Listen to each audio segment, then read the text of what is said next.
This is truly special.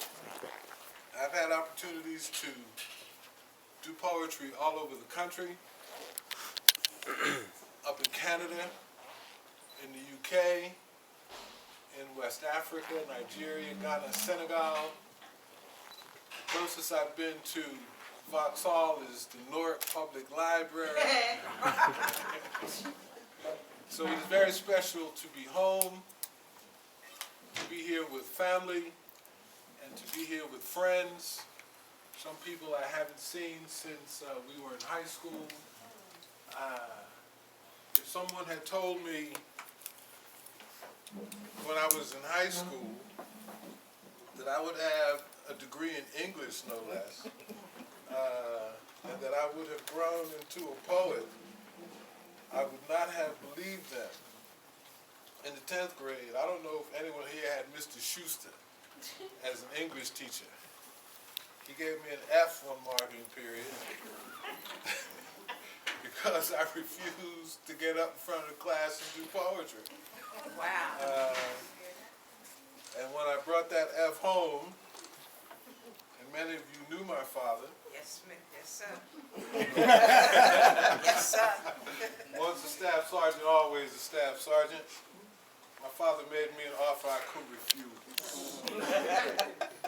And so, no more F's. And the next time they asked me to write poetry, I did so. But I'd like to start with one of the books. I was commissioned to write an epic poem for a Senegalese scholar by the name of Okantah Diop, as we say in this country, Okantah Diop. His most famous work is called The African Origins of Civilization, Myth or Reality. And I was asked to write an epic poem in the African tradition, not so much about him, but to tell our story as African people in America in such a way that Africans in Africa would know who we are. And I was stunned by the commission. And it took me 5 years. This was a 10-year project. It was translated into French. It was translated into Wolof. And I really didn't know how I was going to accomplish this until I was in Nigeria. I met a woman who was 102 years old. Wow. And it was in an Igbo village in southern Nigeria. And she wanted to know, you know how our elders do when they see you, and I can relate to this in Vaux. I saw a young man today. I said, your face looked familiar to me. I don't know you, but I think I know who you belong to. And so she was trying to place me in the village. And so they told her I was not from the village, that I was from America. And she asked, where is America and how did I get there?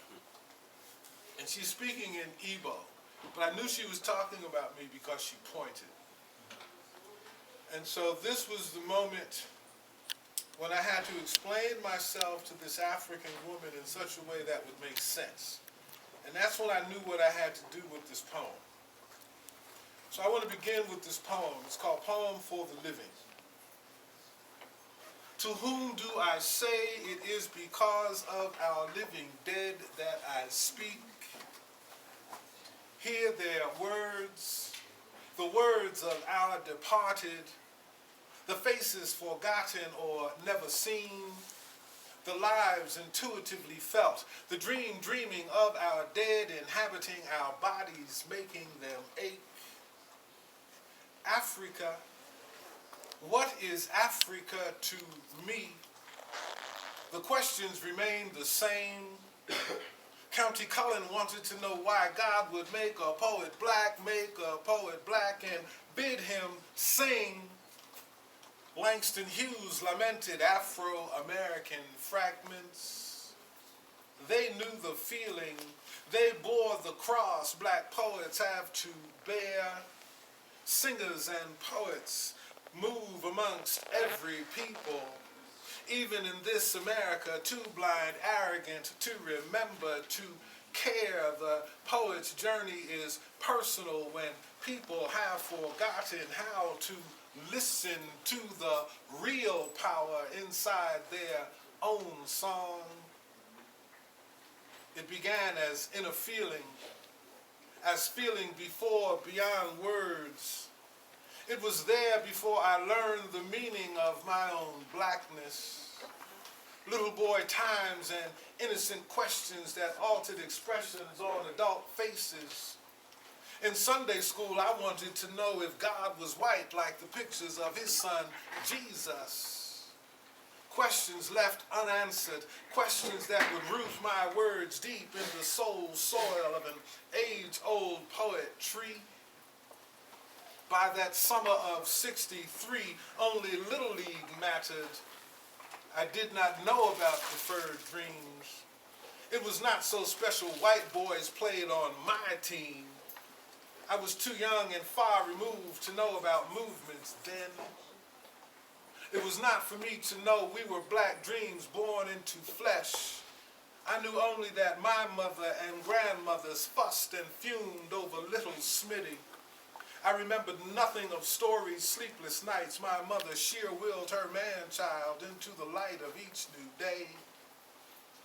I remember my South Carolina Geechee grandfather who refused to speak the white man's tongue, who watched them Yankees and the real Sugar Ray, who chewed cigars and drank homemade wine from the Jersey urban earth. My grandfather dressed in his Bethsaida Baptist Church blue suit, hands folded, lying coffin still, looking more asleep than dead. I can never forget the look on my father's face when he watched television the day assassins gunned Malcolm down. I remember the power of that silence, that Wilbur Smith had been one on the black, blue-collar, middle-class block to talk to the brothers whose soul the Muhammad speaks. How could I know Malcolm's vision then? It would be years before I would know the man, magic man in Malcolm's voice. It was not for me to know the fire in my father's eyes would soon flame inside my own. It began as something deeply felt, a feeling, nothing the proverbial finger could be placed upon. It surfaced the first time that night a bullet blotted King from our sight. I knew something changed in me then. I remember being unable to mouth the Pledge of Allegiance that morning after. The white hollow ring resounding from empty words made me begin to see in a different light.